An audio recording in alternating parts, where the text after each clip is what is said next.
Hi! Hello mabuhay! Welcome to my vlog! It's me, January Lee, and I'm one of your Kapampangan Camaro vlogger na nagsasabing manyamaning maging Kapampangan.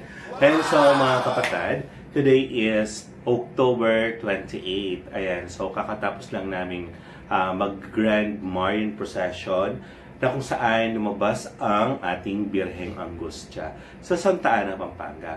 So, bago yung Grand Marian Procession namin doon sa Santa Ana is nagkaroon kami ng Grand Marian Exhibit. Ayan.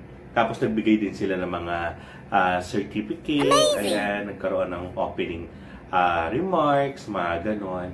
Ayun. So, samahan nyo ako ngayon. Pumunta ako before sa San Rafael, Macabebe, Pampanga. Nagpiesta sila kailan lang? Last week. Yes, last week nagpiesta sila. 24. Tapos, meron silang Grand Marian Exhibit doon sa San Rafael, Macabebe, Pampanga. So, shout out pala sa lahat ng mga kamarero all over the Philippines, sa lahat ng mga bago kong mga subscribers, at sa lahat po ng mga nanonood at nagla-like sa aking YouTube channel, sa aking mga videos, mga vlogs. Thank you so much po. And sa lahat po ng mga suporta sa akin sa TikTok at saka sa mga na nag-a-add sa akin sa Facebook. And so, thank you so much po. So, walang sawang pagsuporta sa akin kahit na hindi tayo ganon ka, what is called this, laging nagbo-vlog. Ayan. So, thank you so much po. Then, shout out pala kay Tita Baby ng Apalit. Ayan, Apalit, Pampanga. Kasi siya ang gumawa sa damit ng Angustia. Ayan. So, makikita nyo yung damit ng Angustia ko sa susunod na vlog ko.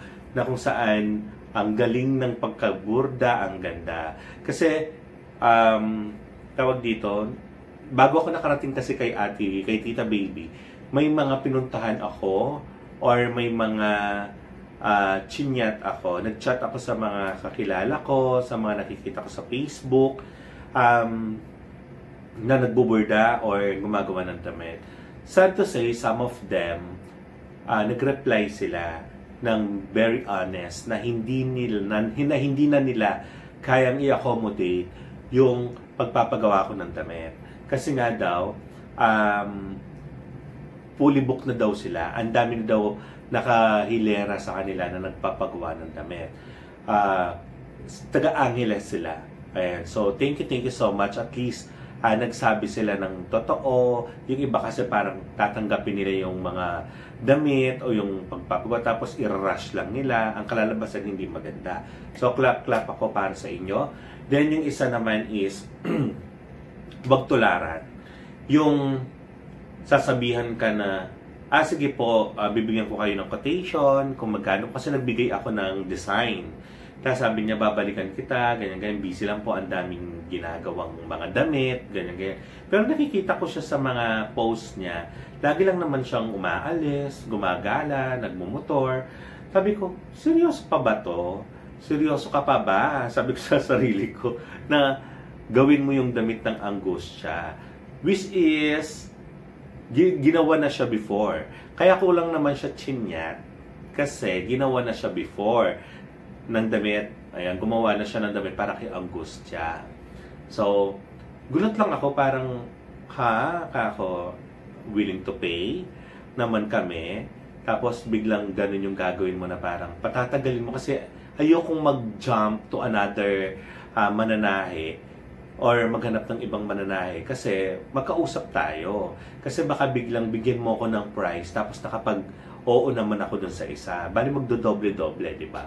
So, yung akin lang is, kung hindi talaga kaya, kung hindi ka talaga willing na gumawa ng isang bagay sa isang tao, wala naman kaming ginawang masama sa kanya kasi maganda yung gawa niya before doon sa amin.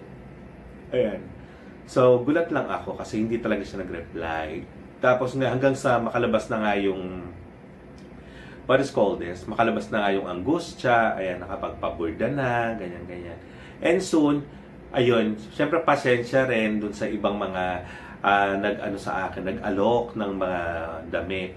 Maganda yung gawa, yun nga lang talaga medyo sometimes hindi rin nagkakasundo. Pero soon, ayan, ano ko rin, i-avail ko din yung mga alok ninyo. And lahat naman kasi is magaganda at magagaling talaga ang mga mananahi ng mga damit ng santo dito sa Pilipinas. Ayan.